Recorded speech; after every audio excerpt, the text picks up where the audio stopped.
English has always been my favourite subject and English के अंदर हमने भी एक माइलस्टोन अचीव किया है and that is of scoring 200 out of 200 in it. And आज गाइस हम लोग बात करने वाले हैं इंग्लिश की बहुत ही ज्यादा डिटेल्ड स्ट्रैटेजी के बारे में, जिससे आप सभी स्टूडेंट्स भी ये फुल मार्क्स लाने वाले क्लब के अंदर आ सकते हैं। नाउ डिटेल्ड स्ट्रैटेजी स्टार्ट करने से पहले मैं एक चीज की रिक्वेस्ट आप सभी से करूंगा कि गाइस इंग्लिश एग्जामिनेशन के लिए आप सभी स्टूडेंट्स अपने लिए एक सेपरेट नोटबुक मेंटेन करके चलिए। उस सेपरेट नोटबुक पे टॉप पे लिख दो कि ये सीयूईटी इंग्लिश के लिए मेरी अपनी रूल बुक है जो हम आगे जाके अपने रिवीजन के लिए इस्तेमाल करेंगे। तो ये जो एक नोटबुक हमारे लिए रहेगी, इसी के अंदर हमारी कंप्लीट इंग्लिश की प्रिपरेशन होनी चाहिए। IP MAT, IPU CET, CUET जैसे एंट्रेंस एग्जामिनेशंस को क्रैक करने के लिए मेरा अपना एक फॉर्मूला था and that is PRP formula. इसके बारे में मैं पहले भी बात कर चुका हूं। पीआरपी फॉर्मूला की फुल फॉर्म है फर्स्ट पी मतलब प्रिपरेशन,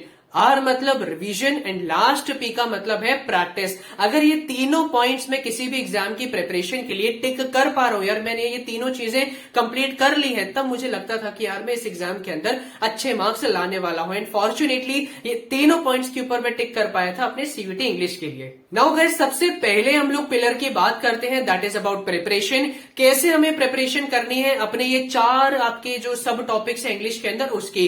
सबसे पहले मैं बात करूंगा रीडिंग कॉम्प्रिहेंशन की हमें कैसे तैयारी करनी है। नाउ रीडिंग कॉम्प्रिहेंशन कई बच्चों को बहुत ही ज्यादा इजी लगता है एंड उसी के साथ साथ रीडिंग कॉम्प्रिहेंशन कई बच्चों के लिए पैनिक भरा बन जाता है। कैसे पैनिक भरा बन जाता है, लाइक मैं अपने एनटीए सेंटर पे एग्जाम दे रहा हूं एंड मुझे दिख रहा है कि ऐसे कई बच्चे जिनका बिल्कुल फेस लाल हो रहा है एंड पसीना आ रहा है, जो दिखता है कि भाई उन्हें थोड़ी एंजाइटी हो रही है। नाउ आरसीज के अंदर क्या प्रॉब्लम है कि कई बार ना हम लोग एक गलत अप्रोच अपना लेते हैं। सीयूईटी जब आप एग्जाम देने जाओगे ना, तो आपकी स्क्रीन के ऊपर टॉप पे जैसे यहां दिखा रहा हूं ना, यहाँ पे आपका टाइमर चल रहा होगा 45 मिनट्स का। अब आपको दिख रहा है कि यार मैं सबसे पहले तो कॉम्प्रिहेंशन रीड करूंगा, कॉम्प्रिहेंशन रीड कर रहा हूं, उतने में मेरा 5 मिनट चले गए, मेंटल प्रेशर बढ़ा। फिर देखा यार मैंने क्वेश्चन पढ़ा, क्योंकि पैनिक में तो क्वेश्चन का मुझे एकदम आंसर याद नहीं आ रहा। फिर मैं वापस से कॉम्प्रिहेंशन में जा रहा हूं तो मुझे वो लाइन ही एकदम से नहीं दिख रही, पैनिक बढ़ता जा रहा है क्योंकि टाइम तो मेरा एक ही कॉम्प्रिहेंशन के अंदर जा चुका है। सो गाइस इस तरीके की पैनिक भरी सिचुएशन से बचने के लिए हमें अपने वो बच्चों वाला मेथड अपनाना चाहिए and that is scientifically called reverse reading. इसका क्या मतलब है कि आप लोगों को अपने क्वेश्चन का स्टेटमेंट पढ़ना है, कॉम्प्रिहेंशन मत पढ़ो, क्वेश्चन का स्टेटमेंट पढ़ो एंड वो क्वेश्चन का स्टेटमेंट आप लोग अपने कॉम्प्रिहेंशन में ढूंढना चालू कर दो। आप लोग अपने कर्सर की मदद से उस पूरे पैराग्राफ में वो क्वेश्चन की स्टेटमेंट मिलेगी एंड वो पूरे क्वेश्चन की स्टेटमेंट को प्रॉपरली रीड कर लो एंड उसको इंटरप्रेट करके आप सभी को आपके एमसीक्यू का सही आंसर मिल जाएगा। तो यहाँ पे आप लोगों के लिए इंपॉर्टेंट हो जाता है रिवर्स रीडिंग करना। नाउ गाइस इस तरीके की वैल्यूएबल चीजें आप सभी को थोड़ी इधर उधर कम ही प्राप्त होंगी। इस तरीके की और क्वालिटी वीडियोस पाने के लिए इस चैनल को एटलीस्ट सब्सक्राइब कर लेना। नाउ अब मैं बात करने जा रहा हूं आप सभी के साथ आपके सेकंड सब टॉपिक के बारे में, that is about writing section. Now अब आपको लग रहा होगा कि भाई एमसीक्यू एग्जाम के अंदर राइटिंग सेक्शन भी आता है। नहीं, ऐसे लिखना नहीं पड़ेगा, टाइप नहीं करना पड़ेगा, एमसीक्यू ही फॉर्मेट में वो रहेगा। सो राइटिंग सेक्शन के अंदर आपके कुछ इस तरीके के क्वेश्चन आते हैं कि एक क्वेश्चन दे दिया गया है कि अगर हमें एक फॉर्मल लेटर किसी को लिखना है तो सबसे पहले लाइन हमें क्या लिखनी है, उसके 4 ऑप्शन है। सब्जेक्ट लिखोगे, डेट लिखोगे, टाइम लिखोगे, सेंडर्स एड्रेस लिखोगे, क्या लिखोगे आप लोग, इसका 4 में से कोई एक सही ऑप्शन मार्क करिए। सर इस तरीके के आप सभी के क्वेश्चंस आते हैं राइटिंग बेस्ड, फ्री फंड के नंबर है, बहुत इजीली आप कर पाओगे। कई बच्चे नहीं भी कर पाते क्योंकि फॉर्मेट्स याद नहीं रहते हैं, ये छोटी सी गलती मत करना। फ्री फंड के नंबर है, वही अपनी रूल बुक के अंदर सभी तरीके के लेटर्स के ना या नोटिस के एंड डायरी एंट्री के, आर्टिकल्स के, रिपोर्ट राइटिंग के फॉर्मेट लिख लेना एंड उसको कभी कभी रिवाइज कर लेना एंड एट द एंड जाके आपको बहुत इजीली राइटिंग सेक्शन मार्क्स मिल जाएंगे। नाउ इसके बाद आ जाते हैं यार हमारे सबसे डिफिकल्ट सब टॉपिक। सबसे पहला आ जाएगा आपका वोकैबुलरी एंड सेकंड आ जाएगा आप सभी का ग्रामर। नाउ गाइस ये दोनों बड़े सरदर्दी वाले टॉपिक हैं। कई बच्चों को ग्रामर डिफिकल्ट लगती है, कई बच्चों को वोकैब डिफिकल्ट लगती है एंड कई बच्चों को ये दोनों चीजें डिफिकल्ट लगती है। नाउ गाइस अगर आपको यहाँ पे पता चल जाए कि मैं इन दोनों में से किसको ज्यादा प्रायोरिटी दूं, किससे ज्यादा क्वेश्चन आएंगे, ये इन्फॉर्मेशन अगर आपको पता चल गई तो क्या आपके लिए वैल्यूएबल नहीं होगा। तो ये आप लोगों को सर्च आउट नहीं करना है कि किसमें से ज्यादा क्वेश्चंस आते हैं। मैंने ये एनालिसिस कर लिया है, मैं आपको बता देता हूं कि आपके ज्यादा क्वेश्चंस आपको देखने को मिलेंगे ग्रामेटिकल पोर्शन से, ना कि आपके वोकैब सेक्शन से। सो वोकैब गाइस आप सभी का सबसे सबसे ज्यादा टाइम कंज्यूमिंग टॉपिक है एंड थोड़ा सा सरदर्दी वाला टॉपिक है। ये सिनोनिम याद रखना, ये एंटोनिम याद रखना, ये मीनिंग याद रखना, ये इडियम फ्रेज याद रखना, थोड़ा टाइम कंज्यूमिंग डेफिनेटली है। एंड गाइस अगर हम लोग कॉस्ट बेनिफिट एनालिसिस करें तो आपको देखने को मिलेगा कि यार मेहनत बहुत ज्यादा है लेकिन बहुत मिनिमल क्वेश्चंस हमारे आते हैं, तो इसीलिए मैं आपको सजेस्ट करूंगा कि वोकैब हमें जरूर करना है, इग्नोर करके नहीं जाना है, बट अभी के लिए हम वोकैब को लीस्ट प्रायोरिटी दे सकते हैं। बट अब बचेगा आप सभी का grammatical topic. And guys grammar ही एक ऐसा टॉपिक है जिसको मैं अपने इस कंप्लीट प्लान के अंदर बोल रहा था कि नवंबर महीने में आप सभी को सीयूटी इंग्लिश ग्रामर 100% कंप्लीट कर लेना है। ग्रामर का गाइस अगर आप लोगों को सिलेबस नहीं पता है, लेटेस्ट सिलेबस नहीं पता है, तो ये वीडियो आप लोग जाके देख लीजिएगा। बहुत सारे I think more than 20 topics आप सभी के ग्रामर में आने वाले हैं। नाउ इसके अंदर भी मैं आपको डेफिनेटली बता सकता हूं कि आपके लिए ये मोस्ट इंपॉर्टेंट टॉपिक्स हैं। आर्टिकल कर लो, प्रेपोजिशन कर लो, एटसेट्रा एटसेट्रा कर लो, बट अभी मैं आपको नहीं बताने वाला हूं क्योंकि गाइस अभी आप सभी के पास पड़े हैं 7 महीने।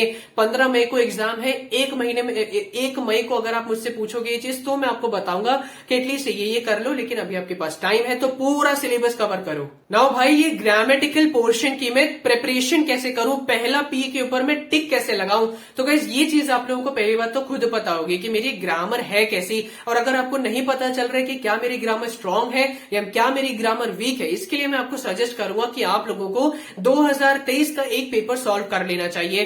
Previous year question paper guys हमने अपलोड कर दिया है अपने टेलीग्राम चैनल के ऊपर। इंग्लिश का ये PYQ आप डाउनलोड करिए एंड सॉल्व करिए एंड फाइंड आउट करिए कि भाई कितने लेवल की मेरी ग्रामर है, कितनी मेरी प्रिपरेशन है। नाउ गाइस जब आप लोग सीयूटी 2023 के 2 से 3 previous year question paper solve कर लेते हैं एंड सॉल्व करने के बाद आपको दिखता है कि भाई मैं तो सीयूटी के ग्रामेटिकल पोर्शन के सभी क्वेश्चंस को बिल्कुल सही मार्क कर पा रहा हूं, तब मैं आप सभी को सजेस्ट करूंगा कि आपको रूल्स लर्न करने की बिल्कुल जरूरत नहीं है। आप लोग सीधा सीधा मूव करिए प्रैक्टिस पोर्शन के ऊपर। मतलब कि आप लोग क्या करिए, सबसे पहले कोई मॉक बुक ले लो, ठीक है, ओसवाल की ले लो या किसी की भी, एक क्वेश्चन बैंक परचेज करो एंड डेली बेसिस पे उसके असाइनमेंट्स को सॉल्व करना स्टार्ट कर दीजिए, क्योंकि ऐसे जो पब्लिकेशन है इन्होंने अपना डिटेल सोल्यूशन भी प्रोवाइड किया होता है। एंड सेकंड आप बाद में जाके लाइक आई थिंक जनवरी महीने से आप लोग स्टार्ट कर सकते हैं ऑनलाइन मॉक टेस्ट देना। तो अगर आप लोग प्रीवियस ईयर क्वेश्चंस में सभी ऑप्शन सही कर पा रहे देन आपको कोई रूल्स लर्न नहीं करने, आप सीधे सीधा मॉक टेस्ट सॉल्विंग पे आ जाइए। लेकिन जिन बच्चों की ग्रामर वीक आ रही है, ज्यादातर क्वेश्चंस गलत हो रहे हैं, अब गाइस आप लोगों को अपनी रूल बुक का काम स्टार्ट कर देना है।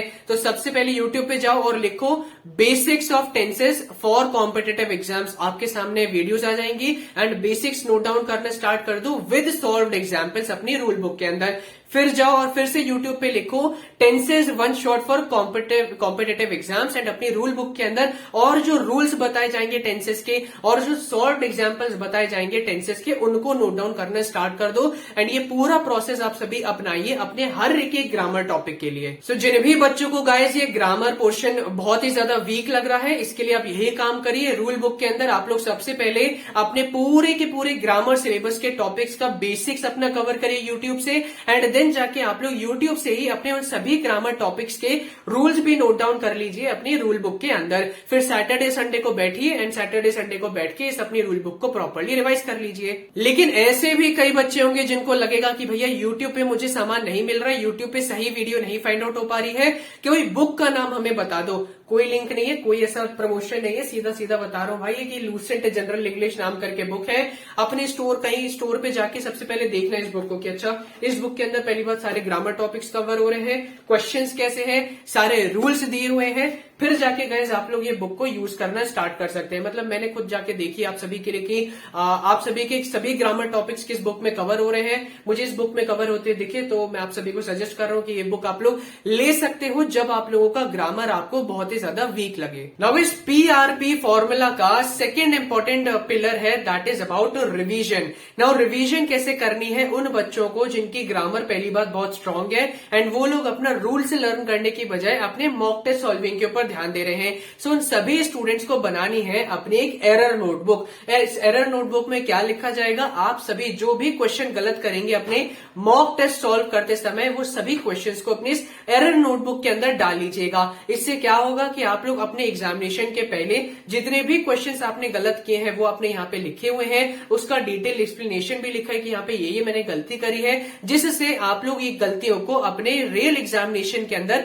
नहीं दोहराएंगे। नाउ ये एरर नोटबुक बनाने की इंपॉर्टेंस गाइस अभी आप लोगों को समझ नहीं आएगी। मेन एग्जामिनेशन से पहले 1-2 दिन पहले जब आप कुछ मॉक सॉल्व करोगे, फिर से वो गलतियां दोहराओगे जो आपने आज से कुछ महीने पहले करी थी, तब आपको लगेगा कि यार मुझे एक एरर नोटबुक बना लेनी चाहिए थी। अभी अगर मैंने वो सभी एरर्स को एक बार देख लिया होता तो पॉसिबली मैं ये गलती वापस से नहीं कर रहा होता। एंड सेकेंडली, जिन बच्चों की ग्रामर थोड़ी वीक है उन सभी स्टूडेंट्स को सबसे पहले अपनी अच्छे से अच्छी रूल बुक बनानी है, जिसके अंदर ग्रामर टॉपिक्स के पहले बेसिक कॉन्सेप्ट्स कवर हो, फिर रूल्स कवर्ड हो एंड देन कुछ सॉल्व्ड एग्जांपल्स कवर्ड हो। पहले से रूल बुक बनाओ एंड फिर उस रूल बुक को अपने वीकेंड्स में, that is on Saturday and Sunday, बैठ के आप रिवाइज करिए। तो इससे क्या होगा, आपके ग्रामर जो टॉपिक्स है वो बहुत ही डीपली पॉलिश हो जाएंगे। तो सबसे पहला काम आपको करना है अपनी अच्छे से अच्छी रूल बुक बनानी है, उसको वीकेंड्स पे रिवाइज करना है। नाउ गाइस, पीआरपी फॉर्मूला का बिल्कुल आखिरी पॉइंट बच जाता है, दैट इज अबाउट प्रैक्टिस। कैसे प्रैक्टिस करनी है हमें इंग्लिश के लिए ना, इसके लिए मैं 2 चीजें ही आपको बोलूंगा। सबसे पहला,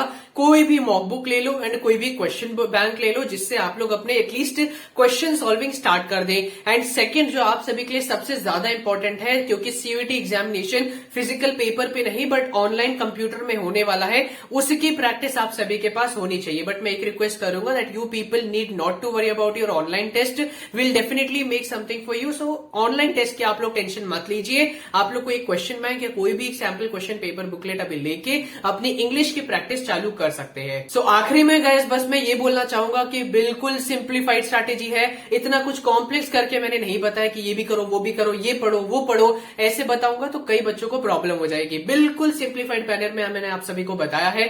डेफिनेटली गाइस आप सभी को मोस्ट इंपॉर्टेंट टॉपिक्स भी जानने होंगे, इसकी टेंशन मत लीजिएगा। मैं अभी एक बेसिक सा डेटाबेस रेडी कर रहा हूं 2023 के बहुत सारे पीवाईक्यूज को एनालाइज करके, वो आगे जाके मैं आपको प्रोवाइड करूंगा, जिससे आपको ये पता चल जाएगा कि इस टॉपिक से कितने क्वेश्चन आए, इस टॉपिक से कितने क्वेश्चन आए, ये सब आगे जाके आपको पता चल जाएगा। उसकी टेंशन आप सभी को नहीं लेनी है। और मॉक टेस्ट सॉल्व करने की भी यार बहुत सारी चीजें होती है, कैसे स्पीड पे फोकस किया जाए, कैसे टाइम मैनेजमेंट किया जाए, कैसे एक्यूरेसी पे काम किया जाए, कैसे नेगेटिव मार्किंग से बचा जाए। So there are many things on which you have to focus, but अभी के लिए ये सिंपल स्ट्रैटेजी फॉलो करो। कोई डाउट हो कमेंट सेक्शन में पूछ लेना, और कुछ ऐड करना चाहते हो वो भी कमेंट सेक्शन में डाल देना, ऐसी चीजों को मैं पिन भी कर दूंगा। सो मिलते हैं अपनी अगली वीडियो में, तब तक के लिए ऑल द वेरी बेस्ट।